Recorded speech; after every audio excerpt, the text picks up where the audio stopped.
All right, so 6.6.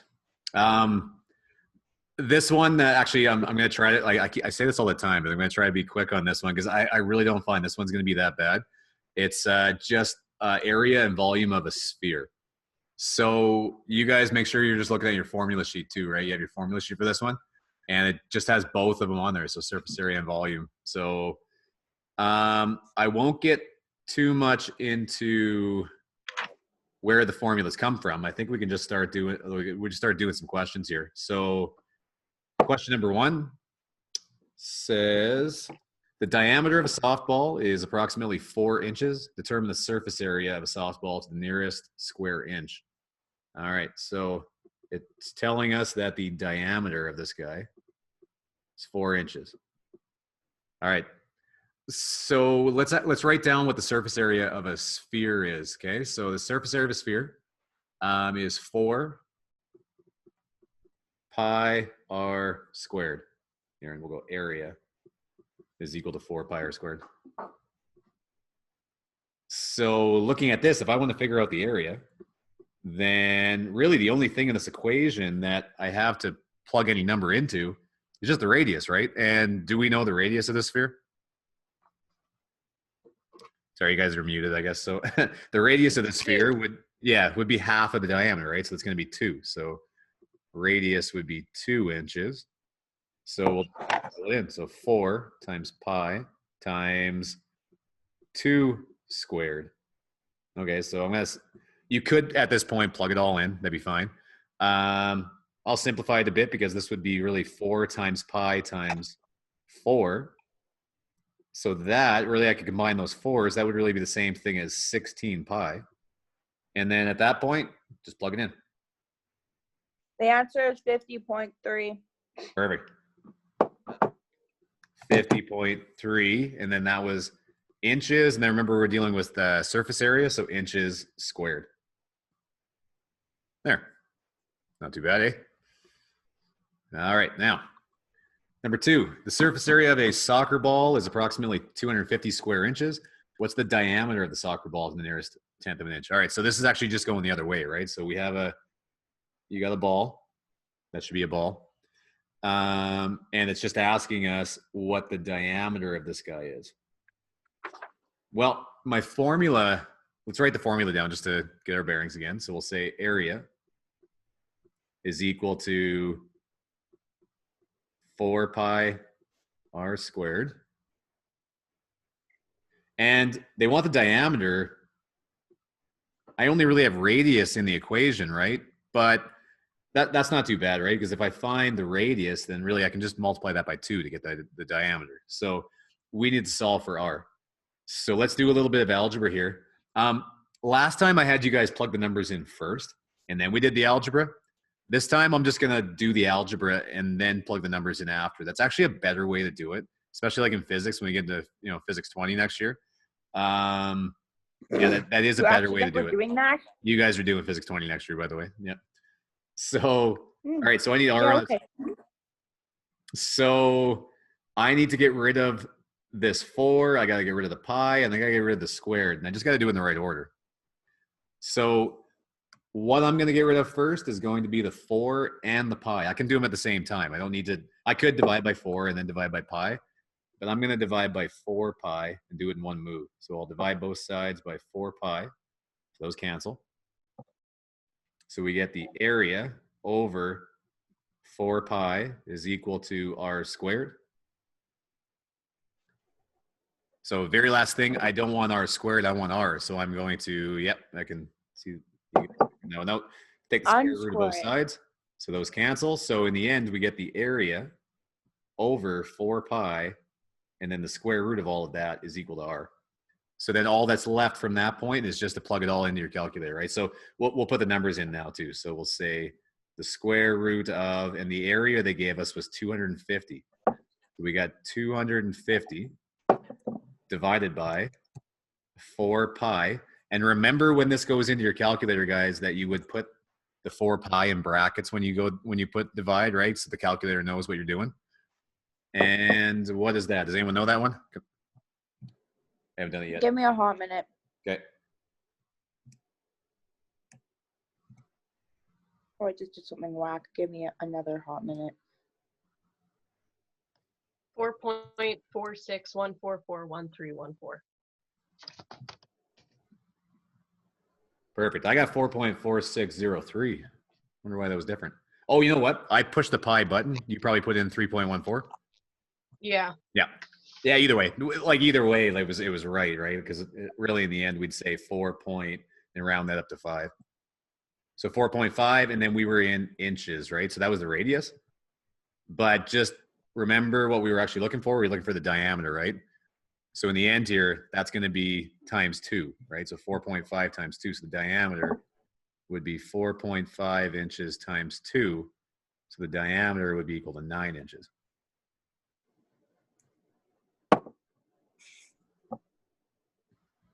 All right, volume.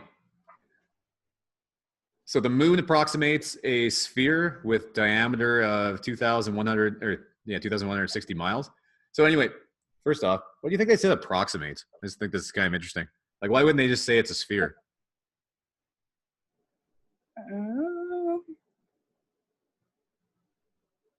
it's kind of neat, actually. Because the moon changes shape. Well, kind of that was, yeah. It's just not a sphere, actually, and the Earth isn't either. The Earth is actually a bit of like an oval because it's spinning, and it's actually like if you spun like a piece of plasticine or something, right? It would get it would flatten out and it would get wider. So that's actually what the Earth is doing too, but it's close to a sphere. But that's actually happening. So they can just say it approximates a sphere with that diameter. Now it says what's the approximate volume. So these ones are pretty straightforward. They want to know. So sorry, they said the diameter is 2,160 miles. And it just wants to know the volume. Well, volume of a sphere is, so the volume of a sphere is 4/3 pi r cubed.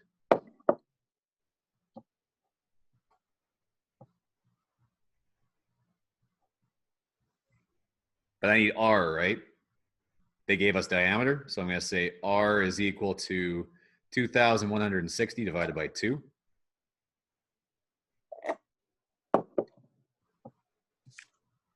So we get 1,080 miles.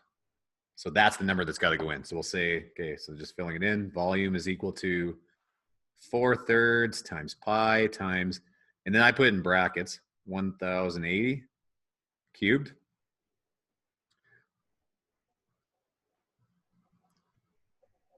So again, just make sure that you're putting this into your calculator properly, guys. Here, I'm going to put it in, and tell me if you get the same answer. So do it with me. Okay.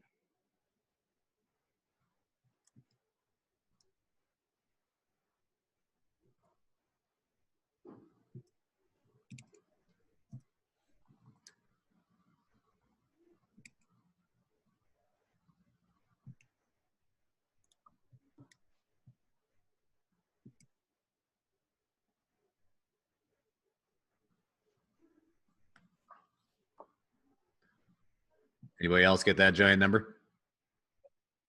Give me a minute. Okay.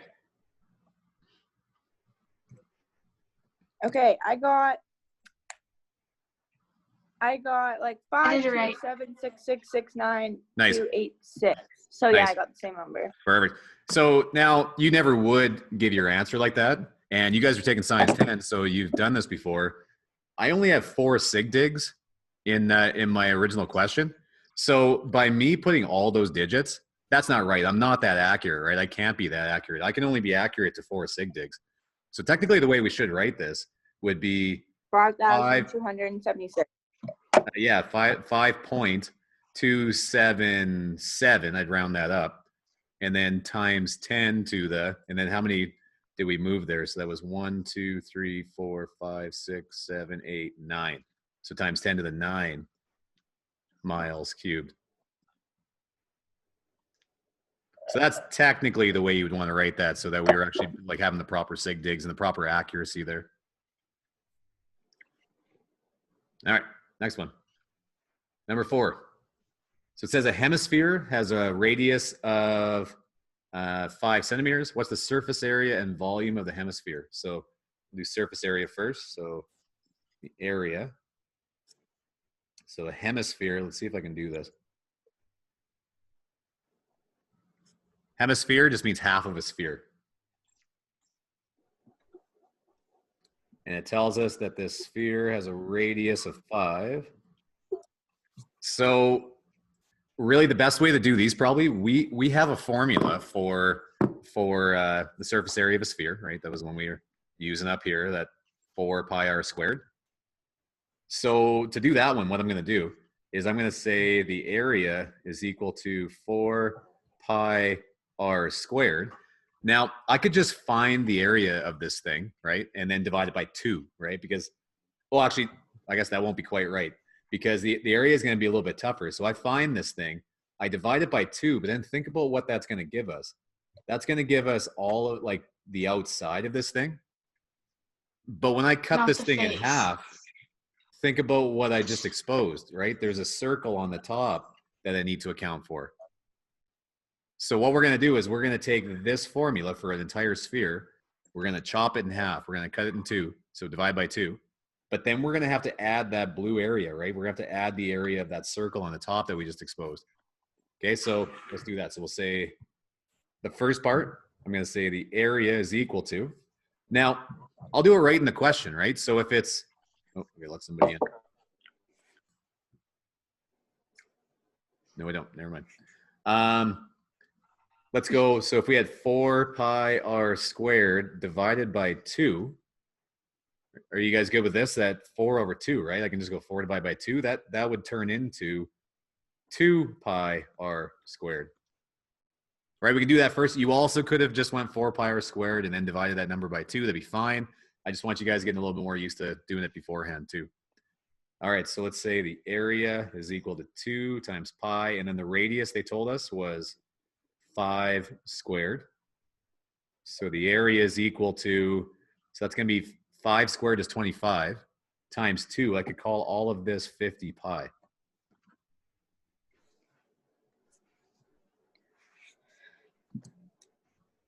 So 50 times pi. So the area would be, oh, someone wants 157.1. 157 point, yeah.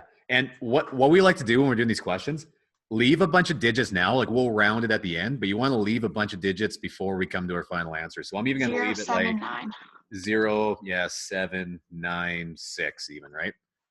The best way to do this when we add it up though, is to go grab that actual number from your calculator when we're done. So, okay, so that's first part. I'm going to put that in the box because we're going to need that in a second. And then the next part, we're going to say, so area 2 here, that could have been area 1, and we'll call this area 2, is going to be a circle, right? So the area of a circle is pi r squared. So that's just going to be, area 2 will be pi times 5 squared. So that's just going to be 25 pi, which would be,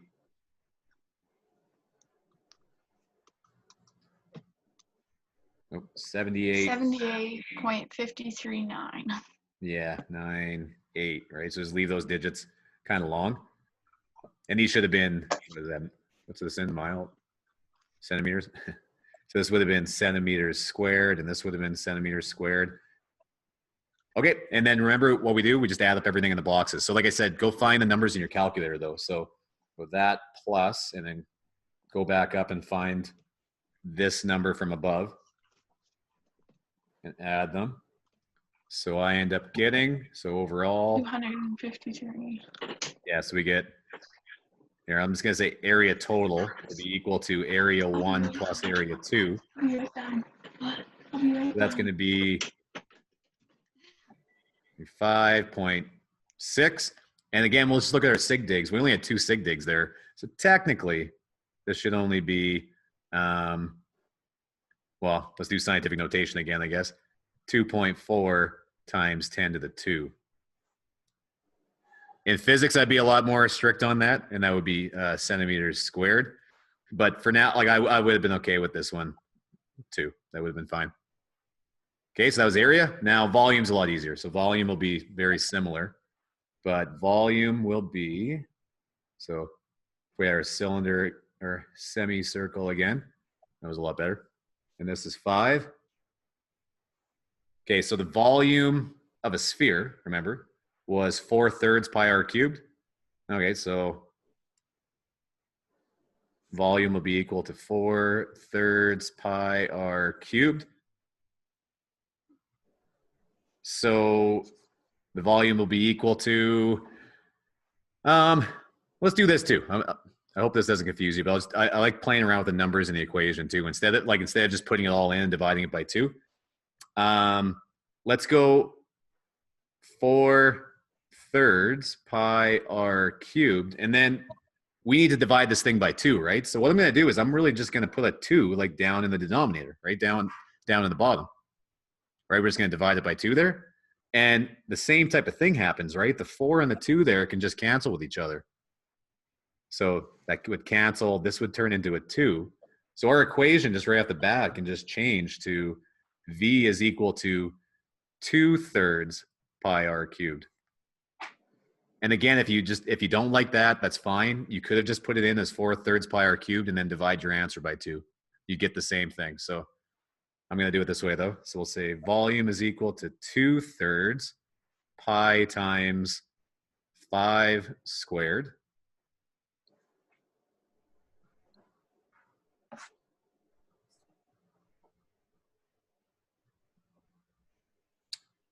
So we get a volume of 52.36. So really in the end, that would be the volume would be 52 centimeters cubed. Wait, Mr. Brown, why are you now why are you squaring that now instead of cubing it? I made a mistake. Thank you. I was testing you guys. I'm sure you were. That should have been cubed, so that'll change things a lot. So the volume will be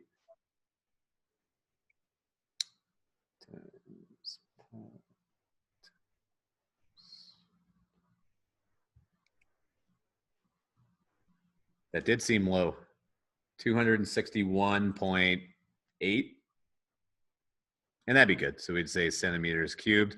But like I said, technically that could be 2.6 times 10 to the 2 centimeters cubed.